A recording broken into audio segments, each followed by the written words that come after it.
Lettered ಅಲ್ಲ, ಬರೀ photo ಹಾಕಿದ್ದಾರೆ.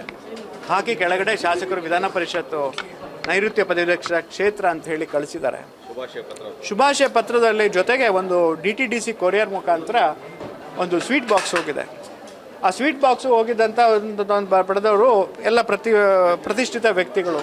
ಒಂದು NES ಕಾಲೇಜ್ನ NES ಇನ್ಸ್ಟಿಟ್ಯೂಷನ್ಸ್ನ ಸೆಕ್ರೆಟರಿ ಆದಂಥ ಶ್ರೀಯುತ ನಾಗರಾಜ್ ಸರ್ ಅವ್ರಿಗೆ ಹೋಗಿದೆ. ಇನ್ನೊಂದು doctor Aravind psychiatrist, positive mind ಇಲ್ಲಿರುವಂಥ ಪ್ರತಿಭಾನ್ವಿತ ಸೈಕ್ಯಾಟ್ರಿಸ್ಟ್ ಅವರು. ಅದೇ ರೀತಿ ಡಾಕ್ಟರ್ ಪವಿತ್ರ ಅಂಥೇಳಿ ಅವರು ಒಬ್ಬರ ಸೈಕ್ಯಾಟ್ರಿಸ್ಟ್. ಅವ್ರು 3 ಜನಕ್ಕೆ ಹೋಗಿದೆ. ಅದರಲ್ಲಿ ಇಬ್ಬರು ಅದನ್ನು ಟೇಸ್ಟ್ ಮಾಡಿ ನೋಡಿದ್ದಾರೆ. ಎಸ್ಪೆಷಲಿ ನಾಗರಾಜ್ ಸರ್ ಅವರು ಮನೆಯಲ್ಲಿ ಒಂದು ಸ್ವಲ್ಪ ಟೇಸ್ಟ್ ಮಾಡಿ ನೋಡಿದ ತಕ್ಷಣ ಯಾಕೋ ತುಂಬ ಕಹಿ, ಸ್ವಲ್ಪನೂ ಬಾಯಲ್ಲಿ ಹಿಡ್ಕೊಳಕ್ಕಾಗದಷ್ಟು ಕಹಿ ಇದೆ ಅಂತಂದರೆ ಏನೋ ಸಮಥಿಂಗ್ ಮಿಕ್ಸ್ ಮಾಡಿದಂಥ ಒಂದು ವಿಷಯವನ್ನು ಮಿಕ್ಸ್ ಮಾಡಿದಂಥ ಒಂದು ಡೌಟನ್ನು ಇದನ್ನು ಕ್ರಿಯೇಟ್ ಆದ ತಕ್ಷಣವೇ ಅವ್ರು ಏನು ಮಾಡಿದ್ರು, ತಕ್ಷಣ ನಮ್ಮ MLC ಆದಂಥ ಅರುಣ್ ಸರ್ಗೆ ಹೇಳಿದ್ರು. ಅರುಣ್ ಸರ್ ನನಗೆ ಇನ್ಫಾರ್ಮೇಷನ್ ಕೊಟ್ಟರು. ನಾನು ಬೆಂಗಳೂರಲ್ಲಿದ್ದೆ. ಇಮಿಡಿಯೇಟಾಗಿ ಅದನ್ನು FIRನ ರಿಜಿಸ್ಟರ್ ಮಾಡಿಸೋಕ್ಕೋಸ್ಕರ ಕೋಟೆ ಸ್ಟೇಷನಲ್ಲಿ FIR ರಿಜಿಸ್ಟರ್ ಆಗಿದೆ. ಇಮಿಡಿಯೇಟಾಗಿ ಪೊಲೀಸರು ಸ್ಪಂದನೆ ಮಾಡಿ ಅದನ್ನು ಮಾಜರ್ ಮಾಡಿಕೊಂಡು ಅದನ್ನು ಫುಡ್ ಟೆಸ್ಟಿಂಗಿಗೆ ಕಳಿಸಿದ್ದಾರೆ. ಆವಾಗ DTDC ಕೊರಿಯರಿಂದ ಬಂದಿದೆ ಅಂತ ಗೊತ್ತಾದಾಗ ಇನ್ನೂ ಇಬ್ಬರಿಗೆ ಹೋಗಿದೆ ಅಂದಾಗ ನಾನು ಪವಿತ್ರ ಅವರಿಗೆ ಫೋನ್ ಮಾಡಿದಾಗ ಪವಿತ್ರ ಅವರು ಅವ್ರ ಸ್ಟಾಫಿಗೆ ಕೊಟ್ಟಿದ್ದಾರೆ. ಆ ಸ್ಟಾಫ್ ಅದನ್ನು ಸ್ವಲ್ಪ ಟೇಸ್ಟ್ ಮಾಡಿದ ತಕ್ಷಣ ಅವರಿಗೂ ಅದನ್ನು ಸ್ವಲ್ಪ ಬಾಯಲ್ಲಿ ಹಿಡ್ಕೊಳಕ್ಕೂ ಆಗಿಲ್ಲ. ಆ ರೀತಿಯ ಅನುಭವ ಆದ ತಕ್ಷಣ ಅದನ್ನು ಹಾಗೆ ಅವರು ಬಿಟ್ಟಿದ್ದಾರೆ.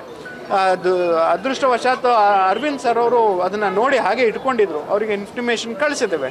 ಅಂದರೆ ನನಗೇನು ಹೆದರಿಕೆ ಏನಂದರೆ, ಈ ರೀತಿಯಲ್ಲಿ ಇದು ಎಲ್ಲ ದೊಡ್ಡವರಿಗೆ ಅದು ಓಕೆ, ಅದು ಮಕ್ಕಳಿಗೆ ಆದರೂ ಇದೇ ರೀತಿ ಸ್ವೀಟ್ ಹಂಚಿದ್ರೆ ಆ ದೊಡ್ಡವರಿಗಾದರೆ ಅದನ್ನು ತಡ್ಕೊಳೋವಂಥ ಶಕ್ತಿ ಇರ್ಬೋದು. ಪುಣ್ಯಕ್ಕೆ ತಿಂದಿಲ್ಲ, ಅವರು ಬಾಯಲ್ಲಿ ಸ್ವಲ್ಪ ಟೇಸ್ಟ್ ಮಾಡಿ ನೋಡಿದ್ದಾರೆ.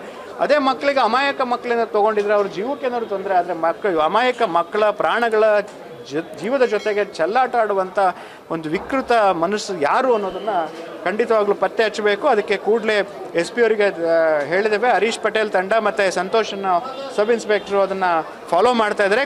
ಕೂಡಲೇ ಅದನ್ನು ಹಿಡಿತೇವೆ ಅಂತ ಹೇಳಿದ್ದಾರೆ. ಆಲ್ರೆಡಿ ಆ ವ್ಯಕ್ತಿಯ ಒಂದು ಯಾರು ಇದ್ದಾರೆ ಅನ್ನೋದನ್ನು ಕೂಡ ಗಮನಕ್ಕೆ ಬಂದಿದೆ. ಅವನು ಫೇಸ್ ಮಾಸ್ಕ್ ಹಾಕ್ಕೊಂಡು ಅದನ್ನು ಅವ್ರನ್ನ ಮಾಡುವಂಥ ಒಂದು ಚಿತ್ರನೂ ಸಿಕ್ಕಿದೆ. ಖಂಡಿತವಾಗ್ಲೂ ನನಗೆ ಅವರು ಪೊಲೀಸರ ಮೇಲೆ ನಂಬಿಕೆ ಇದೆ. ಅವ್ರು ಹಿಡಿತಾರೆ ಅಂತ ಅವನಿಗೆ ಕಠಿಣ ಶಿಕ್ಷೆ ಆಗಲೇಬೇಕು ಅಂತೇಳಿ ನಾನು ಆಗ್ರಹಪಡಿಸಿದೆ. ಯಾವ ದ್ವೇಷ ಅಂತ ಗೊತ್ತಿಲ್ಲ ಸರ್. ಯಾಕೆಂತಂದರೆ ನಾವು ಎಲ್ಲರಿಗೂ ಸ್ಪಂದಿಸ್ಕೊಂಡು ಚೆನ್ನಾಗಿರುವಂಥ ಒಬ್ಬ ವ್ಯಕ್ತಿ. ನನ್ನ ಮೇಲೆ ಆ ಥರದ್ದು ನನಗೆ ಯಾರು ಆ ಥರದ್ದು ದುಶ್ಮನ್ಗಳಿದ್ದಾರೆ ಅಂತ ನನಗೆ ಖಂಡಿತವಾಗ್ಲೂ ಅನಿಸಿಲ್ಲ. ಬಟ್ ಯಾವ ವಿಕೃತ ಮನಸ್ಸಿಂದ ಈ ಥರ ಮಾಡಿದ್ದಾರೆ ಅನ್ನೋದನ್ನು ನನಗೆ ಅರ್ಥ ಆಗ್ತಿಲ್ಲ. ಆ ಲೆಟ್ರ್ ಬರೀಬೇಕಾದ್ರೂ ಅದು ಓಪನ್ ವೈಟ್ ಲೆಟ್ರಲ್ಲಿ ನನ್ನ ಫೋಟೋವನ್ನು ಪ್ರಿಂಟ್ ಹಾಕಿ ಕೊಟ್ಟಿದ್ದಾರೆ. ಲೆಟ್ರೆಡ್ ಇಲ್ಲ, ಸೈನ್ ಇಲ್ಲ, ಆಮೇಲೆ ಬರೆಯುವಂಥ ಪದಗಳೂ ಬಳಕೆನೂ ಅದರಲ್ಲಿ ಸರಿಯಾಗಿ ಬಂದಿಲ್ಲ. ಯಾರೋ ಒಬ್ಬ ವ್ಯಕ್ತಿ ಯಾಕೆ ಮಾಡಿದ್ದಾರೆ ಅಂತ ನಾನು ಖಂಡಿತವಾಗ್ಲೂ ಇದ್ರ ಬಗ್ಗೆ ಲ್ಯಾಬಿಗೆ ಕಳಿಸಿದ್ದಾರೆ ಸರ್. ಇನ್ನು 15 ದಿನದೊಳಗೆ ರಿಪೋರ್ಟ್ಸ್ ಬರುತ್ತೆ. ಅದನ್ನು ಖಂಡಿತವಾಗ್ಲೂ SP ಅವ್ರ ಮೇಲೆ ಪ್ರೆಷರ್ ಹಾಕಿದ್ದೀನಿ. ಯಾಕೆಂದರೆ ಒಬ್ಬ ಮುಖವಾಡ ಧರಿಸಿ ಕೊಡ್ತಾ ಇದ್ದಾನೆ ಅಂದರೆ ಖಂಡಿತವಾಗ್ಲೂ ಅದರಲ್ಲಿ ಏನೋ ಒಂದು ಇದೆ ಅಂತ. ಇದರಲ್ಲಿ ಯಾರೋ ಒಂದು ಪೊಲಿಟಿಕಲಿನೋ ಅಥವಾ ನಮ್ಮ ಬೆಳವಣಿಗೆಯಲ್ಲಿನೋ ಅದನ್ನು ತಡ್ಕೊಳಕ್ಕಾಗ್ದಲೇ ಮಾಡಿದಾರೋ. ಬಟ್ ಏನಾರ ಮಾಡಲಿ, ಬಟ್ ಅಮಾಯಕರಿಗೆ ಜೀವದ ಜೊತೆ ಚೆಲ್ಲಾಟ ಆಡೋದು ಒಳ್ಳೇದಲ್ಲ. ಇದ್ರ ಬಗ್ಗೆ ಅದು ಪೊಲೀಸ್ ತನಿಖೆಯಲ್ಲಿದೆ. ಅದು ಸಿಕ್ಕಿದೆ. ಅದು ಹಿಡಿತೇವೆ ಅಂತೇಳಿ ಕೊಡಬೇಕು, ಸಿಕ್ಕಿದೆ. ಹೌದೌದು.